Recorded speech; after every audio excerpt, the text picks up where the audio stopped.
Hey, hi, my name is Chris. Every day I'm doing a vlog and I'm doing one for 1,000 days. Yep, 1,000 days. So if you're not subscribed, a subscribe would be absolutely awesome. Thank you so much.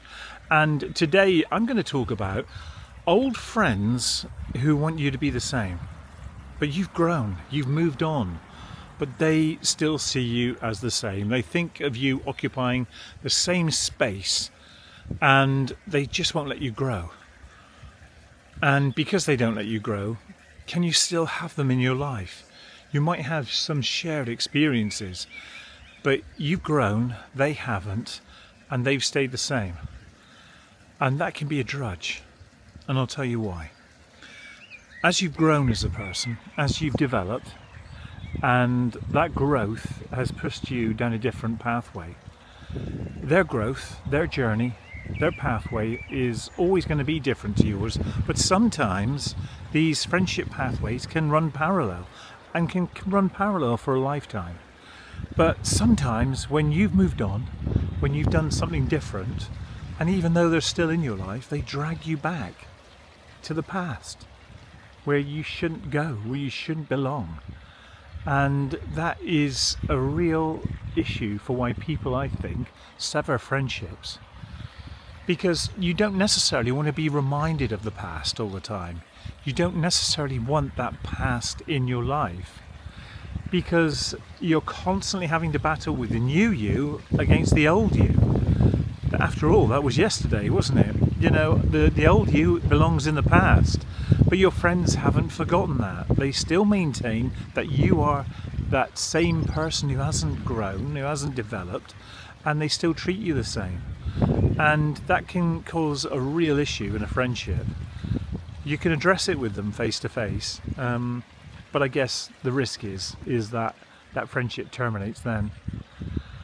And if you accept that in trying to say to them that you've developed and grown as a person, maybe a good friend might understand that and maybe modify how they present to you, and maybe have some growth with you. It may be that they progress forward. I don't think there's anything wrong in telling your friends that you have moved on from that experience, that you don't no longer want to reflect back on the time that you spent together, and that you were looking forward. Now join me in the journey going forward. Let's make fresh memories. Let's create new experiences. Let's have that. But don't hold me back to when I was in a different time, in a different period in my life, especially if it's with somebody that I used to be maybe married to or in a relationship with, and you keep on talking about them. Nobody wants to be reminded of the past, do we? Especially if we are forward-thinking individuals and do nothing but move forward, then we've got to say to ourselves, we're progressing on with our lives.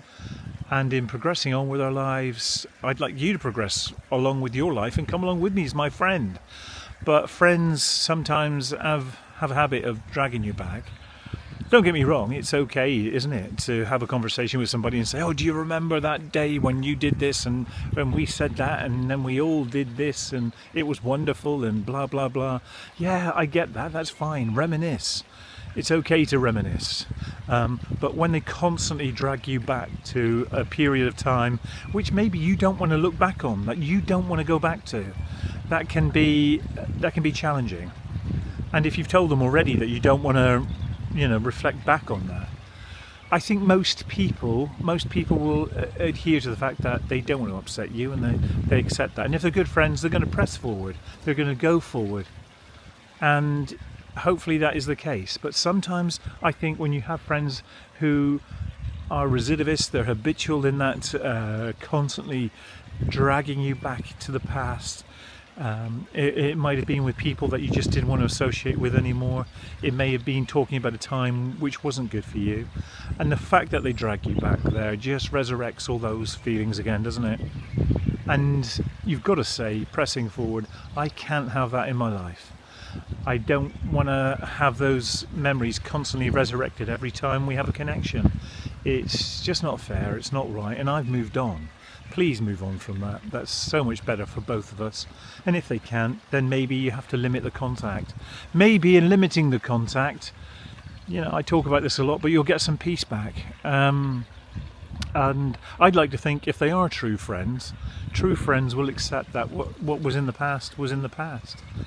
Especially as they know that you have maybe, you know, you've got divorced, you've got separated from somebody, you've moved away from that situation for various reasons. That might have been a toxic situation, but your friend constantly resurrects that and talks about that. It can, I think, draw you back. And if you're a forward-thinking person who's optimistic, who sees the glass half full, then you're going to have to look at that and say, do I need to be constantly reminded?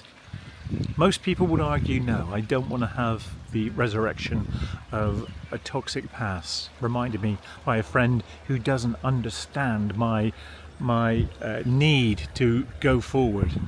Because a real friend would identify that and say, yeah, you know what, Chris? It's okay. I'm not going to mention that again. I'm sorry for bringing that up. I know it was a difficult time for you. Not everybody is emotionally aware or connected as you. Not everybody has that ability. I always say there's something called IQ and EQ. IQ, as you know, is about the smarts, how clever you are, but EQ about your emotional connectivity to the world and other people. Now, I firmly believe that the most successful people aren't people with IQ, they're people with EQ who emotionally connect with people. If you have that ability in the workplace, in your life, to be able to do that, chances are you are going to be successful and be able to press on.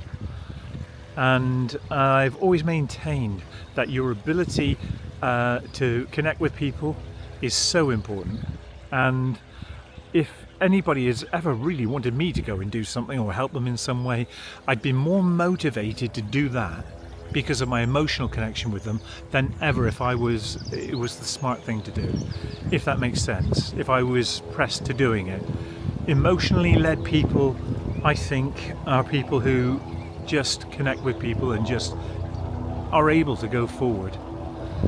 So I thought I'd share that with you today. You can probably hear a helicopter in the background, so I'm probably going to end the vlog now. So thank you so much for subscribing. I really appreciate that. This helicopter's flying over. I will say I'll be back again tomorrow, and I will see you then. Bye now.